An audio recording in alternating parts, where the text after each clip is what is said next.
నమస్కారం తెలంగాణ 24 న్యూస్ కి స్వాగతం. మన తెలంగాణ మన వార్తలు. నేను సంధ్య. కొత్త పెన్షన్ విధానం రద్దు చేయాలి, పాత పెన్షన్ విధానాన్ని కొనసాగించాలని డిమాండ్ చేశారు south central railway employees Sangh ప్రధాన కార్యదర్శి రాఘవయ్య. సికింద్రాబాద్ లో జరిగిన ఎంప్లాయీస్ సంఘ్ సమావేశానికి హాజరైన రాఘవయ్య అనంతరం మీడియా సమావేశంలో మాట్లాడారు. దక్షిణ మధ్య రైల్వే 1966 నుండి నేటి వరకు విస్తృతమైన సేవలు అందించిందని తెలిపారు. సరిహద్దుల్లో సైనికుల్లాగా మారుమూల ప్రాంతాల్లో 84% మంది కార్మికులు పనిచేస్తున్నారని పేర్కొన్నారు. కానీ నేడు రైల్వే ప్రైవేటీకరణకు ప్రయత్నాలు జరగడం పట్ల అసంతృప్తి వ్యక్తం చేశారు. ప్రపంచ స్థాయి ప్రమాణాలకు తగ్గకుండా రైల్వే విడిభాగాలు ఇక్కడే తయారవుతుంటే రైల్వేల్ని అమ్మకాలకు పెట్టడం పట్ల ఆవేదన వ్యక్తం చేశారు. ప్రైవేటీకరణ వల్ల పేద ప్రజలు రైల్వే ప్రయాణానికి దూరం అవుతారని వాపోయారు. పాత పెన్షన్ విధానాన్ని అమలుపరచకపోతే ఉద్యమాన్ని ఉధృతం చేస్తామని హెచ్చరించారు.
సంఘ్ 31వ ద్వైవార్షిక మహాసభ ఈనాడు హైదరాబాద్ నగరంలో చేస్తున్నాం.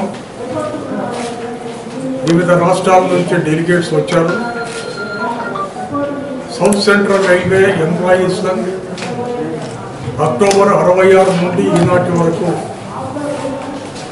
రైల్వే కార్మికులకు సేవలు అందిస్తూ వారి సమస్యలను పరిష్కరిస్తూ అదే క్రమంలో సౌత్ సెంట్రల్ రైల్వే అభివృద్ధి కూడా కృషి చేసింది. సౌత్ సెంట్రల్ రైల్వే ఎఫిషియన్సీలో కూడా భారత రైల్వేలో ఈనాడు ఒక ప్రముఖ స్థానాన్ని సాధించింది.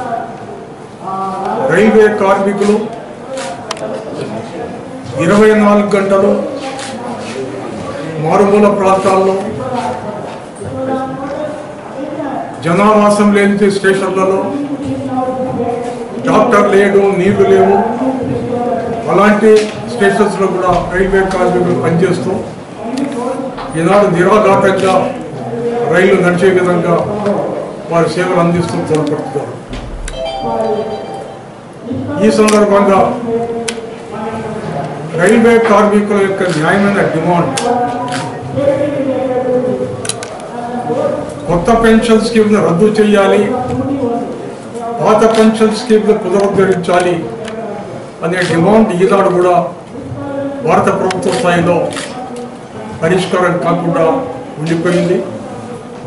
దీనిపైన 2004 జనవరి నుంచి రైల్వేలో వచ్చేటటువంటి కార్మికులకు సామాజిక రక్షణ లేదు.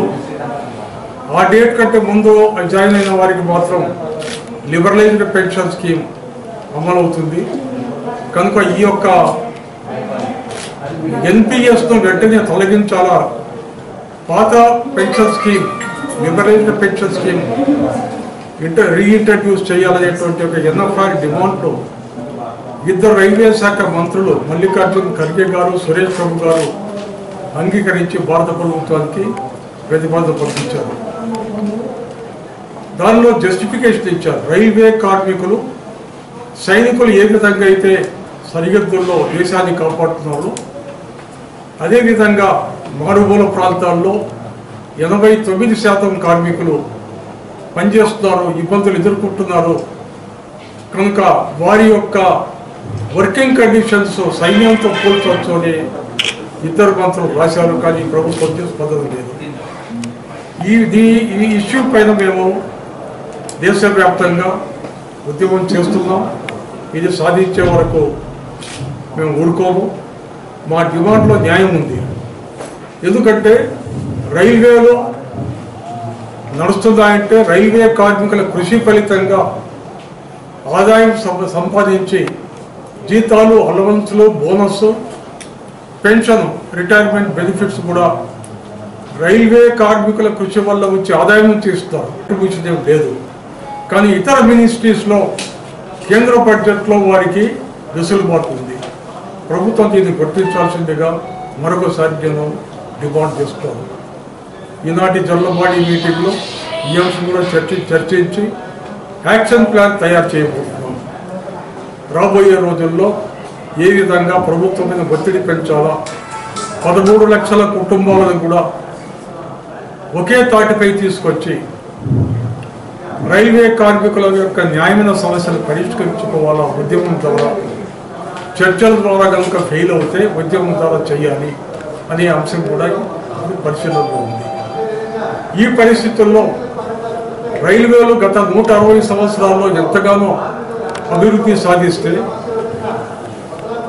Coaches, railway coaches, railway diesel locomotives, railway electric locomotives మన దేశంలో వరల్డ్ స్టాండర్డ్కు సమానంగా మన ఇంజనీర్లు, టెక్నీషియన్లు, మన యొక్క రైల్వే కార్మికులు తయారు చేస్తున్నారు.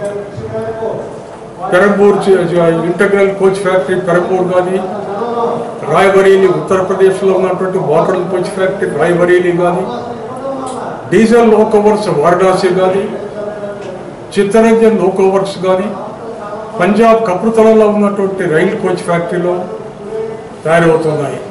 అదేవిధంగా బెంగళూరులో వీల్ అండ్ యాక్సెల్ ఫ్యాక్టరీలో వీల్స్ కూడా మనం తయారు చేస్తున్నాం. దిగుమతి చేసుకునేటువంటి రోలింగ్ స్టాక్ కంటే 30% తక్కువ రేటుతో ప్రపంచ ప్రమాణాలకు అనుగుణంగా తయారు చేసినప్పుడు ఈ ప్రభుత్వం ప్రొడక్షన్ యూనిట్స్ కూడా కార్పొరేటీకరణ చేయాలా, నీతి ఆయోగ్ సిఫారసు ప్రకారంగా అమ్మేయాలనేటువంటి కార్యక్రమం ప్రారంభించింది. దీన్ని మేము పూర్తిగా వ్యతిరేకిస్తున్నాం. మా ధ్యేయం ఏంటంటే ఎప్పుడైతే మనం ఉత్పత్తి పెంచామో, క్వాలిటీ పెంచామో, ఆదాయం పెంచామో, మరియు ఉత్పత్తి కూడా ఇంపోర్టెడ్ రోలింగ్ స్టాక్ కంటే తక్కువ ధరతో మనం తయారు చేశాము, మనం మన యొక్క రోలింగ్ స్టాక్ ఇతర దేశాలకు ఎగుమతి చేయొచ్చు, విదేశీ కరెన్సీ మనం సంపాదించేటువంటి పరిస్థితుల్లో ఈనాడు భారత రైల్వేలు ఉంటే ప్రభుత్వం ఇవన్నీ ప్రజల యొక్క ఆస్తులను అమ్మకానికి పెట్టడం దారుణమైనటువంటి చర్య. దీన్ని ఖండిస్తున్నాం. దీనిపైన తీవ్రమైనటువంటి పోరాటం జరిగి తీరుతుంది అని ప్రభుత్వాన్ని హెచ్చరిస్తున్నారు. 109 రూట్లలో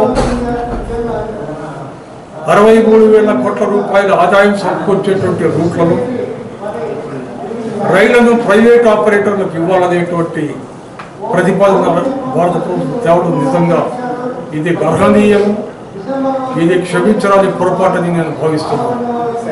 ఎందుకంటే రైల్వే వ్యవస్థ ఈనాడు స్పీడ్లో కానీ, క్వాలిటీలో కానీ, సేఫ్టీ స్టాండర్డ్స్లో కానీ మనం ప్రపంచంలో 5వ స్థానంలో ఉన్నాం. అమెరికా, రష్యా, చైనా, జపాన్ తర్వాత మనకి ఇండియా వచ్చింది.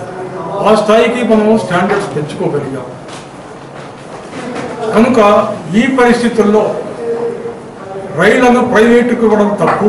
ఎందుకంటే మా పట్టాలపైన, మా స్టేషన్లలో, మా సిగ్నలింగ్ వ్యవస్థలో మా యొక్క వనరులను, బ్రిడ్జిలను వాడుకుంటూ ప్రైవేట్ ఆపరేటర్లు ప్రజలతో ఎక్కువగా ఛార్జీలు వసూలు చేసి ప్రజలను దోచుకోవడానికి ఇది అవకాశం ఏర్పడుతుంది. ఇది ప్రజాక్షేమం కాదు అనే నిర్ణయం కాదు.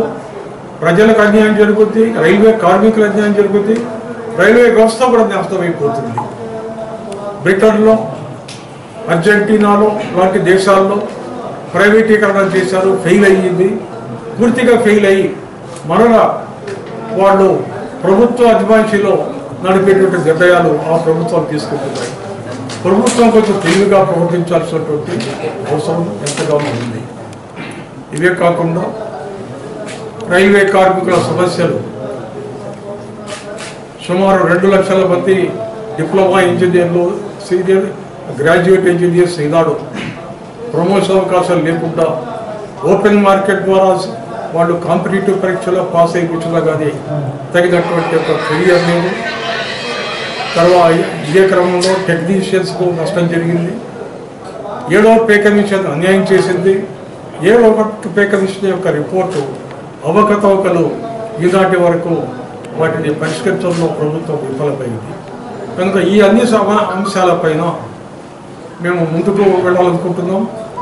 దేశవ్యాప్తంగా జెండాలకు అతీతంగా, సిద్ధాంతాలకు అతీతంగా రైల్వే కార్మికులందరినీ, అన్ని గ్రూపులను, అన్ని వర్గాలను, అన్ని కేటగిరీస్తో 436 కేటగిరీస్లో పనిచేసే 13,16,000 కుటుంబాలను ఒకే ఫోరం పైన తీసుకొచ్చి రైల్వేలను రక్షించుకోవాలని, మా స్వార్థం కోసం కాదు, దేశం యొక్క శ్రేయస్సు దృష్ట్యా, తర్వాత రైల్వేల శ్రేయస్సు దృష్ట్యా మరియు కార్మికులను రక్షించుకోవడానికి మేము ఉద్యమం బాట పట్టేటువంటి పరిస్థితులు ప్రభుత్వం ఈనాడు కల్పించిందని నేను బాధతో చెబుతూ ఈ కార్యక్రమాన్ని ముందుకు తీసుకెళ్తామని, రైల్వే కార్మికులు సహకరిస్తారని నేను ఆశిస్తున్నాను. ఇవి న్యూస్ అప్డేట్స్. మరిన్ని అప్డేట్స్ కోసం చూస్తూనే ఉండండి తెలంగాణ 24 న్యూస్.